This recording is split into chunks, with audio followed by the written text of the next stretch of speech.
네, 우리 교사 선생님들 안녕하십니까? 맹주현 전도사입니다. 오늘 여러분들과 함께 이야기하고 싶은 내용은요, 바로 포스트 모더니즘과 정치적 올바름에 대한 이야기를 함께 나누려고 해요. 아무래도 요즘 좀 뜨거운 이슈다 보니까 나오는 데 있어서 조금 좀 조심스러운 것도 좀 없잖아 있긴 하지만, 또 우리가 신앙인으로서 또 자라는 학생들을 가르치는 교사로서 그것에 대해서 조금 알고 또 나누어야 되지 않나라는 생각이 들어서 한번 이 주제를 가져오게 되었습니다. 오늘 이야기들 함께 나누면서 어떻게 이 세상이 또 말씀에 대해 말씀을 거스르려고 하는지, 또 그것에 대해서 우리가 어떻게 행동해야 할지에 대해서 나누어 봤으면 좋겠습니다. 최근에 그 이슈가 되었던 사건이 하나 있었어요. 바로 이제 그 여성가족부에서 초등학생을 위한 성교육 교재로 선정되었던 책들 중에 조금 그 성에 대해서 좀 성을 즐거운 놀이처럼 이야기하고 동성애에 대해서 좀 조장하는 그런 느낌의 그 이야기들이 담겨 있는 그런 책을 선정을 해서 좀 논란이 된 적이 있었죠. 이런 사건 어떻게 보면은 뭐 하나의 해프닝 정도로 생각을 할 수도 있을 것 같은데요. 이 사건만을 보더라도 우리나라에 얼마나 그 잘못된 사상이 벌써 침투하려고 있는지, 또 우리를 공격하려고 있는지 우리가 좀 느껴볼 수 있을 것 같아요. 이러한 그 주장들을 하는 그러한 사람들의 기저에 깔린 사상은 바로 포스트 모더니즘이라는 거라고 합니다. 많은 분들이 그 포스트 모더니즘에 대해서 한 번쯤은 아마 들어보셨을 거예요. 뭐 이제 그에 대해서 많이들 이야기는 하지만, 그래서 조금 이제 어려운 이야기이고 좀 복잡한 얘기가 있다 보니까 그것에 대해서 그냥 한번 듣고 넘기는 아마 정도의 경험이 있지 않으셨을까 생각이 되긴 합니다. 네, 포스트 모더니즘이 어떤 것이냐면요, 말 그대로 포스트, 이제 해체한다 그런 것이고, 무엇을 해체하냐면 모더니즘을 바로 해체한다는 거. 그래서 포스트 모더니즘이라고 하는 것인데요. 간단하게 이야기하면 뭐 탈현대주의 정도가 되지 않을까 싶어요. 자, 그렇다면 대체 그 모더니즘이 뭐길래 그걸 탈피한다는 것이냐? 현대주의 같은 경우에는 지금은 아닌 그 20세기를 보통 지칭을 한다고 합니다. 그래서 20세기에 있던 뭐 전체주의 아니면 또 중심주의, 이성주의 이런 것들이 이제 현대주의라고 할 수 있을 것 같아요. 이제 여기까지 이야기를 듣고 나면은 슬슬 또 지루한 얘기가 시작되는구나라고 생각을 할 수 있을 것 같아요. 그래가지고 간단하게 그냥 포스트 모더니즘이 뭔지에 대해서 그냥 간단하게 진짜 한마디로 설명을 해드리자면 바로 이 세상에 진리란 것은 없다. 이런 이야기로 간단하게 말씀을 드릴 수 있을 것 같아요. 다시 말하자면 20세기까지 이 사회를 이끌었던, 이 세계를 이끌었던 정의들이 사실은 정의가 아닐 수 있다라고 주장하는 것이 바로 포스트 모더니즘이라는 것입니다. 한번 그 예를 들어볼까요? 우리가 보통 이제 해는 동쪽에서 떠서 서쪽으로 진다라는 명제에 대해서 우리는 뭐 그것에 대해서 그것을 뭐 거부하거나 그것을 틀렸다고 말하는 사람은 보통 없잖아요. 근데 이제 포스트 모더니즘의 시각에서는 그것에 대해서 의문을 갖는 거예요. 왜 해가 굳이 동쪽에서 떠야 돼? 서쪽에서 뜨면 안 돼? 이렇게 생각할 수도 있고, 그리고 또 실제로 태양이 이렇게 움직이는 게 아니라 지구가 태양 주위를 돌면서 그렇게 보이는 것일 뿐인데 어떻게 해가 동쪽에서 뜨고 서쪽에서 진다고 할 수 있어? 이런 질문을 이런 식으로 이제 우리가 보통 이전까지 가졌던 전통적인 시각에서의 그런 명제들을 다 의문을 갖고 그것을 이제 부수는 그런 것이 바로 포스트 모더니즘이라고 말할 수 있을 것 같아요. 이런 포스트 모더니즘은 1960년대로부터 크게 이제 부흥을 했습니다.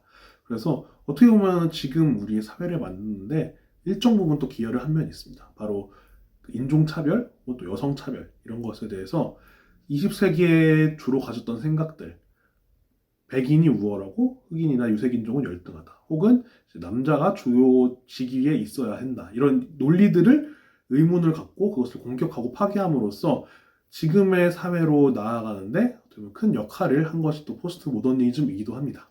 이 이야기만 듣고 나면은 포스트 모더니즘 되게 좋은 건데요? 라고 이렇게 생각을 하실 수 있을 것 같아요. 네, 실제로 그랬습니다. 포스트 모더니즘이 이제 우리가 의문시하지 않았던 그러한 잘못된 진리들을 부수고 파괴하면서 지금의 우리 사회로 넘어오는 데 많은 역할을 하긴 했습니다. 근데 제가 왜 이렇게 과거형을 썼을까요? 바로 포스트 모더니즘의 그 잣대가 우리가 옳다고 믿어야 하는 것들, 또는 이것을 파괴하면 안 될, 건드리면 안 될 진리들에 대해서도 공격하고 파괴하였기 때문입니다. 여러분들은 이제 프로 불편러라는 거에 대해서 알고 계시나요? 이제 많은 분들이 또 한 번쯤 들어보셨을 것 같은데, 프로 불편러는 보통 이제 정말 별것도 아닌 것에 대해서 불편해하고 이것을 막 지적하면서 이거 고쳐야 된다라고 이제 이야기하는 사람들을 보고 이제 비꼬면서 프로 불편러라고 하기도 하죠. 근데 이 프로 불편러가 정말 불필요하고 없어져야 할 것만은 아니에요. 왜냐면은 불편하다는 것, 그 사람들이 이것에 대해서 불편함을 느낀다는 건 어떻게 보면은 개선될 여지가 있다는 거거든요. 그래서 그들이 불편함을 통해서 많은 사람들이 그것을 공감하고 인지한다면은 그것을 다른 것으로 바꿨을 때, 올바른 것으로 바꿨을 때 더 나은 쪽으로 나아갈 수 있도록 해주는 것이 어떻게 보면 프로 불편러들의 이점일 수도 있어요. 근데 보통 우리가 그들을 비난하고 조롱하는 이유는 그들이 가해지는 그런 시선들, 그들이 가하는 시선과 그런 주장들이 너무 과도해졌기 때문이에요. 너무 과도해져서 많은 사람들의 공감을 얻지 못하기 때문입니다. 바로 포스트 모더니즘이 그런 같은 프로 불편러와 같은 그러한 선상에 있었던 거예요. 처음 포스트 모더니즘이 이제 태동되었을 때 그들이 건드렸던 이슈들은 아까 말했듯이 그런 인종차별이나 여성차별이나 이런 여러 가지의 좀 고쳐졌어야 했을 이슈들을 고치는 데에는 정말 상당 부분 역할을 했습니다. 근데 이후에 그들이 건드린 이슈들이 좀 건드려야 했을 그런 이슈들이 아니라 과도한 이슈들, 이걸 건드려도 좋을까 하는 그러한 이슈들에까지 그들이 손을 뻗치게 된 것이에요. 대표적인 것들이 우리가 바로 잘 알고 있는 바로 성과 관련된 이슈들이었는데요. 일반적인 사랑, 즉 이성 간의 사랑이 아닌 그 외에 다른 이상한 것들까지 마치 올바른 것처럼 틀리지 않은 것처럼 해서 성소수자라는 단어 안에 그들을 묶으면서 마치 그것이 정당한 것이냐, 그러한 사랑을 하는 것이 정당한 것이냐 이제 주장을 하기 시작한 것이죠. 우리가 지금까지 가졌던 사랑은 이성 간에 하는 것이다 라는 그런 우리의 진리들을 깨뜨리려고 했던 것이죠. 하지만 이들의 그런 시도는 별로 환영받지 못했어요. 왜냐하면 아까 우리가 말했던 건드리지 말아야 할 이슈들을 그들이 건드렸기 때문입니다. 최근 이러한 그 포스트 모더니즘 운동을 통칭해서 이제 PC 운동이라고들 많이 합니다. 이제 한국말로 하면 정치적 올바름 운동이라고 하는데요. 이들은 주로 동성애 문제나 뭐 인종 문제 이런 것들을 건드리면서 자신들의 그런 포스트 모더니즘적 사상을 이제 퍼뜨리려고 하고 있어요. 하지만 PC 운동은 많은 사람의 동조가 있는 만큼 그만한 그런 반대도 따라오고 있습니다. 그게 너무 노골적이고 혹은 과도하게 자신들의 운동을 관철시키려고 하기 때문이죠. 가장 큰 예로 들 수 있는 것이 최근에 이제 인어공주 실사화를 이제 뭐 흑인 배우를 썼다 이걸로 해서 또 많은 사람들이 시시비비가 또 있기도 한데요. 이런 식으로 좀 어떻게 보면은 좀 지나칠 수 있다고 여겨질 정도로 그들의 사상을 이제 전파하려는 거예요. 그런데 이러한 사상이 최근 이제 우리나라에까지 많이 좀 들어오고 있는 상황입니다. 아까 앞에서 언급했던 그런 여성가족부의 사례도 어떻게 보면 그런 운동의 하나의 그런 모습이라고 우리가 또 생각을 할 수 있을 것 같아요. 그러면서 이제 또 정말 그것의 그 운동의 가장 최전선에 있는 것이 바로 요즘 뜨거운 감자인 차별금지법에 대한 이야기죠. 이 차별금지법 이슈들을 한번 자세히 보면요. 이들이 원하는 것, 그 PC 운동이나 아니면 포스트 모더니즘 운동을 하는 사람들이 원하는 것이 무엇인지를 우리가 자세히 알 수 있을 것 같아요. 제가 이제 작년에 신대원에서 공부를 하면서 그 전에 헌법재판관을 하셨던 장로님께서 오셔서 한번 이 주제로 강연을 해주신 적이 있는데, 우리가 사실 차별금지법에 대해서 뭐 안 좋은 법이다, 악법이다라고 이야기는 듣지만 그 법이 실제로 왜 악법인지에 대해서는 잘 모르잖아요. 그래서 그분이 이제 실제 그 법 조항들을 들고 오시면서 이게 왜 좋지 않은 법인지, 왜 악법인지에 대해서 설명을 해주셨는데, 보고서 정말 많이 놀랍고 좀 신기했던, 보면서 정말 놀라웠던 그러한 좀 기억이 있습니다. 그래서 제가 또 이 부분들을 잠깐 가져와 봤는데요. 그래서 한번 그 내용들을 한번 같이 보시면서 이들이 정말 어떤 것을 원하는 것인가를 한번 차별금지법을 통해서 같이 알아보면 좋을 것 같습니다. 원래 이제 차별금지법이라는 것에 대해서 우리는 좋지 않은 법이라고 알고는 있지만 외부의 다른 사람들은 그게 딱 이름만 보면 차별금지라는 이름이기 때문에 당연히 좋은 것이라고 판단을 한단 말이에요. 그래서 설문조사를 해도 찬성하는 사람이 80% 나온다. 막 이런 식으로 이제 기사들이 많이 나오거든요. 이제 아마 차별금지법이라는 그런 좋은 이름 안에 나쁜 것들을 이제 감추었기 때문에 어떻게 보면은 그런 결과들이 나왔던 것 같아요. 근데 우리가 잘 보시면은 그 안에 정말 조금 단어 하나하나 안에 숨어있는 것을 우리가 확인할 수 있어요. 자, 차별금지법 3조를 보면은 성별, 성적 지향, 성별 정체성, 가족 및 가구의 형태와 상황, 종교, 사상 또는 정치적 의견, 전과, 장애, 국적 등을 이유로 공적 및 사적 영역에서 차별하는 것을 금지한다는 이제 법 조항이 차별금지법 3조라고 합니다. 근데 이제 이걸 내용만 보면은 정말 그럴듯해 보이죠. 뭐 당연히 뭐 남성 여성 차별하면 안 되고 뭐 그런 정치적 그런 걸로 뭐 차별하면 안 되고 그건 뭐 당연한 거잖아라고 이렇게 생각할 수 있을 것 같아요. 그러니까 딱 보기만 그 문장만 보면 문제가 전혀 없어 보이죠. 근데 그 여기서 나열된 단어들을 자세히 보시면 이제 문제가 드러납니다.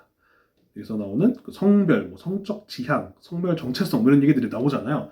이제 성의 측면에서 먼저 보자면은 여기서 말하는 성별이 남성, 여성만을 이야기하는 게 아니라고 합니다. 그러니까 보통 이제 얘기되는 제3의 성 있잖아요. 요즘 보면은 이것에 대해서 잠깐 인터넷에 뭐 찾아보시기만 해도 뭐 별의별 성이 너무 많아요. 그래서 뭐 보통 그 어디 국가기관에서 이제 자기에 대한 그걸 쓸 때 보통 이제 남성, 여성 해서 체크하잖아요. 근데 서구권 국가들에서는 벌써 남성, 여성 또 그 외에 제3 약간 이런 식으로 해서 막 있는 경우들이 있고 아니면 막 많은 그런 것들이 또 나열되어 있는 그런 경우들이 있다고요. 그러니까 여기서는 이 차별금지법에서의 성은 그 성까지, 그 외의 성까지 포함해서 이제 얘기를 한다는 거예요. 그리고 그 성적 정체성이라는 얘기도 있죠. 여기서는 우리가 보통 생각하는 그런 이성의 이외, 동성애, 소아성애, 뭐 이상한 거 많거든요, 진짜. 또 어떻게 보면 정신병과 같은 그런 것들을 성적 취향이나 정체성으로 이제 포장을 해서 그것에 대해서 우리가 잘못됐다고 말할 수 없게 하는 그러한 법이 바로 이 법이라는 거예요. 그리고 그 외에도 뭐 가정에 대해서도 이제 우리가 보통 가정이라고 생각할 때 엄마, 아빠 그리고 혹은 뭐 아들, 자녀들까지 해서 가정이라고 하잖아요. 근데 이제는 남성의 가정, 여성의 가정 이런 가정들까지 이제 인정이 된다는 겁니다. 법적으로. 이런 가정들뿐만 아니라 혹은 뭐 이런 이단이나 그런 잘못된 그런 신앙들에 대해서도 우리가 이것을 잘못됐다고 하거나 바로 잡을 수 없는 거예요. 왜냐면은 그 자체가 차별이 된다고 이 법에 명시가 되어 있으니까요. 그러니까 이게 참 말로만 보면 상당히 좋아 보이고 괜찮아 보인다고 생각을 할 수 있는데 이렇게 이 사이사이에 좀 무서운 그런 것들이 숨어 있는 거예요. 근데 이게 더 큰 문제는 이제 그 발언을 해서 처벌받는 거에서 끝나는 것이 아니라요. 처벌의 문제가 아니라요. 이 법이 제정되었을 때 그 이후에 그런 교육이나 사회 전반적으로 이런 식의 교육이 이런 식으로 사회 전체가 형성이 된다는 겁니다. 교육에 있어서도 교과서에서도 이제는 가정은 남성과 여성이 만나서 함께 뭐 자녀를 낳고 만드는 것이 가정이다 이게 아니라 가정은 남성과 여성, 남성과 남성, 여성과 여성 이런 식으로 만나서 꾸리는 것이 가정이다 이런 식으로 교과서에 명시가 될 수 있다는 거예요. 그러니까 어떻게 보면은 우리가 지금까지 당연하다고 생각했던 그런 진리들을 파괴시키려는 거예요, 정말로. 그래서 우리는 만약에 이 법이 제정되고 난 이후라면은 자라는 우리 아이들, 자라는 우리의 다음 세대와 아이들은 그러한 교육을 받으면서 이게 옳은 것이구나라고 교육을 받게 될 수도 있다는 것이죠. 이게 정말 무서운 거예요. 만약 여러분들, 우리 선생님들께서 이러한 사회를 한번 상상을 해보세요. 저 상상만 해도 마치 그 성경에 나오는 소돔과 고모라의 현실판이 아닐까라는 그런 정도의 생각이 들기도 하는데요. 바로 이것이 우리가 아까 말했던 포스트 모더니즘이 원하는 그러한 세상이라는 거예요. 진리가 없는 그런 무법의 사회인 것입니다.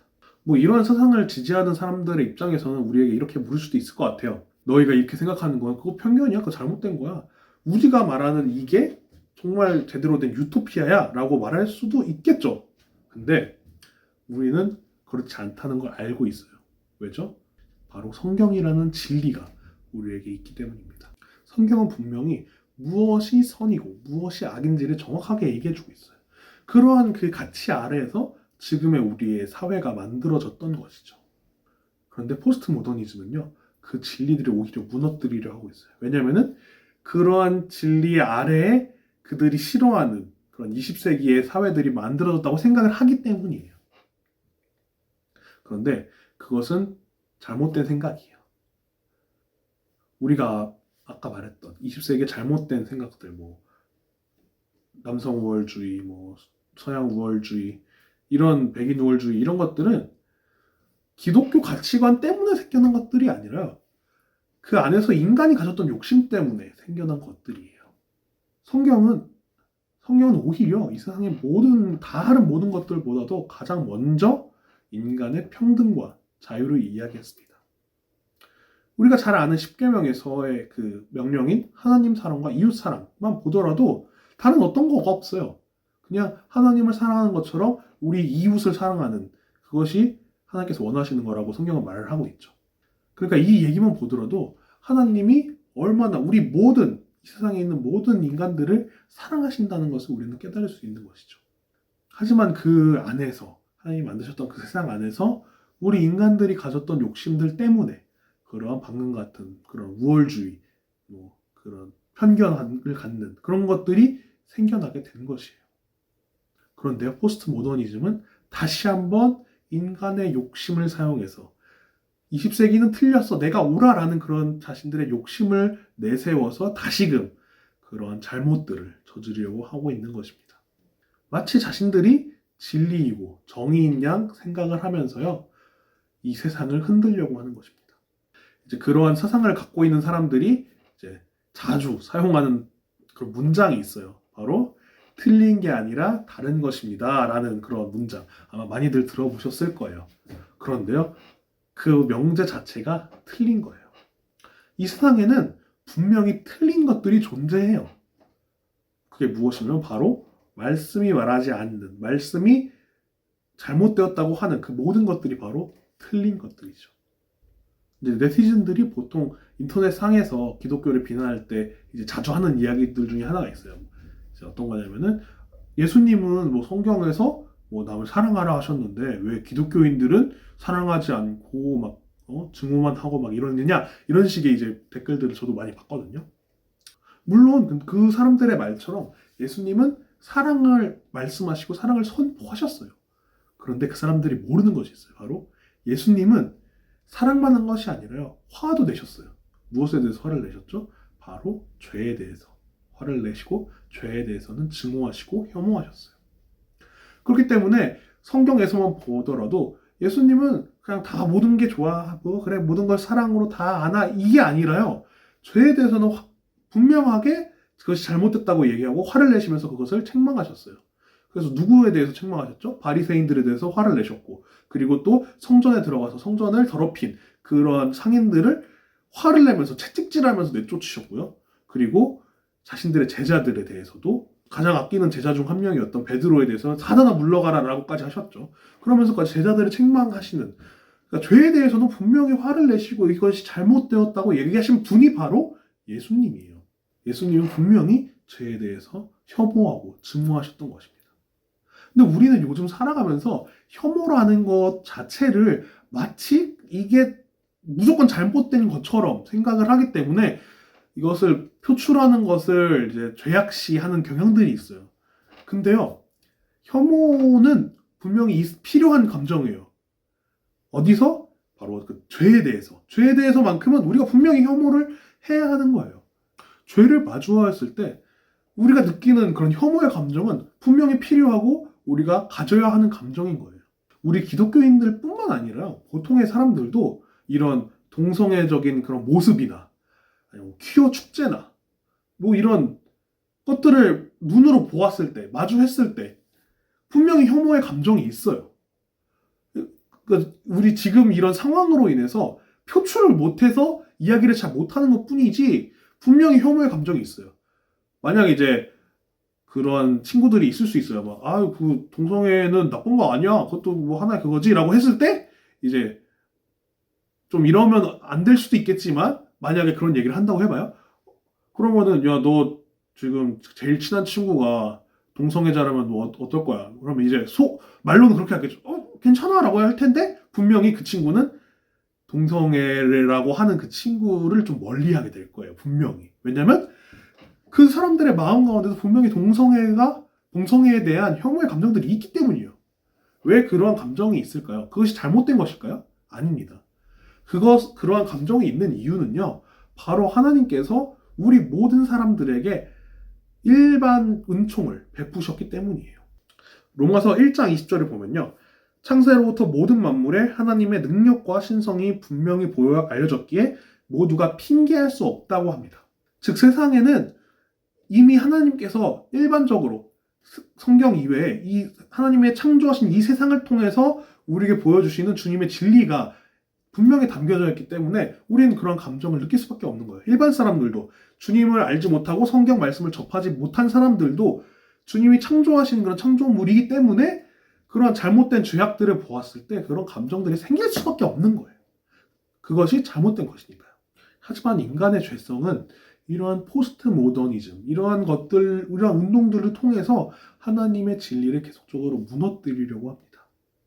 근데 그것이 더 위험한 것은요, 바로 우리 자라나는 아이들, 우리 다음 세대 학생들에게 그러한 사상들이 인터넷이나 이런 매체들을 통해서 여과 없이 그들에게 전달되고 있다는 것이에요. 특히 우리가 보는 미디어에서, 예능 프로에서, 영화에서, 아니면 노래 가사에서 이러한 사상들이 정말 은근슬쩍 들어오면서 우리 아이들에게 전달됐기 때문에 우리가 그들을 제대로 잡아주지 않는다면은 자신도 모르게 그러한 잘못된 사상 가운데 빠져들 수도 있게 된다는 것이죠. 이제 강의를 마무리하려고 하는데요. 우리가 이제 아이들을 양육할 때 가진 양육의 사명 중 하나는 바로 이런 잘못된 포스트 모더니즘, 그런 잘못된 그런 사상들, 신앙들에 대해서 우리 아이들을 지키고 올바른 주님의 말씀으로 인도하는 것이 사명이 아닌가 생각이 듭니다. 정말 세상이 계속적으로 악해져 가면서 정말 막 여러 가지 방법으로 세상은 우리를 꿰어내고 주님에게서 멀어지게 하려고 합니다. 하지만 그럴수록 우리 교사들이 우리 아이들을 정말 말씀으로 바로 세우고 그래서 세상의 거짓들에서 벗어나 온전히 주님의 말씀으로 나아갈 수 있도록 우리가 하는 것이 정말 교사로서요, 우리들이 해야 할 사명이 아닌가 생각이 됩니다. 자, 어떻게 보면은 좀 논쟁이 많이 되는 이슈들이라 저도 좀 이야기하면서 많이 좀 걱정이 되고 하긴 합니다. 물론 저도 이것에 대해서 좀 전문가나 이런 것들이 아니라서 제가 아는 한도 내에서만 이렇게 하는 것이라, 그 강의를 하는 것이라 어떨지 모르겠어요, 사실 저도. 그렇지만 이제 분명한 것은 이러한 공격들이 실제로 이제 우리의 주변에 있다는 겁니다. 그래서 우리 선생님들이 정말 말씀으로, 기도로 잘 무장해야 될 것 같아요. 하나님이 주시는 성령의 전신갑주로 무장하고 말씀이라는 그 검으로, 무기로서 우리가 세상에 던져지는 그런 공격들에게서 우리 자신을 방어하고 또 이 방어하는 방법들을 우리 아이들에게, 우리 학생들에게 잘 알려주어서 그 아이들이 우리와 같이 성령으로 무장하고 이 세상을 이겨내면서 우리 다음 세대의 이 교회를 세워나갈 수 있는 그런 귀한 역할을 감당할 수 있도록 우리가 정말 열심으로 나가야 될 것 같아요. 긴 시간 함께 해주셔서 정말 감사하고요. 우리가 함께 기도함으로써 이 중등부 아이들을 정말 잘 양육해 나갔으면 좋겠습니다. 제가 마무리를 기도하고 끝내도록 하겠습니다. 하나님 아버지 감사합니다. 오늘 우리가 이 시간을 통하여서 세상의 공격, 포스트 모더니즘, 그리고 정치적 올바름, 이런 잘못된 모습들을 우리가 함께 알아보았습니다. 주님, 정말 세상은 이렇게 좀 교묘한 방법으로, 여러 가지 방법으로 주님의 말씀을 공격하고 우리를 꿰어내려고 하고 있습니다. 주님, 이럴 때일수록 우리가 정말 말씀으로 잘 무장하여서 주님이 주신 능력 가지고 이 세상에 올바로 서서 올바른 길로 나아갈 수 있도록 도와주시옵소서. 특별히 우리 자라는 아이들, 우리 학생들을 정말 우리가 잘 교육하여서 다음 세대 교회를 잘 이끌어 나갈 수 있는 그런 강한 주님의 군사로 잘 세울 수 있는 우리 모든 선생님들이 될 수 있도록 주여 함께 해주시옵소서. 감사합니다. 예수님의 이름으로 기도했습니다. 아멘.